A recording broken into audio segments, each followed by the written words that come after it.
আর যখন বদনাম হয় যে কাউন্টার বন্ধ হয়ে গেছে, স্বাভাবিকভাবে গাড়ি না থাকলে কাউন্টার বন্ধ হয়ে যাবে। কাউন্টার খোলা রেখে লাভ নেই। 9টা 10টা পর্যন্ত আমাদের পরিবহন দপ্তরের স্টাফরা এখানে থাকার ব্যবস্থা করে, গাড়ির কোনো ব্যবস্থা থাকে না। তো স্বাভাবিকভাবেই এটা ইনডাইরেক্টলি ট্রান্সপোর্ট ডিপার্টমেন্টের উপর প্রেশার আসে, চাপ আসে, সংবাদপত্রে নিউজ আসে।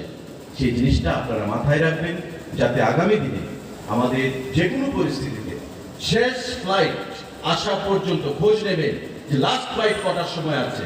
লাস্ট ফ্লাইট যতক্ষণ না পর্যন্ত এখান থেকে যাবে ততক্ষণ আপনারা কিন্তু আমাদের এয়ারপোর্ট ছেড়ে যাবেন না।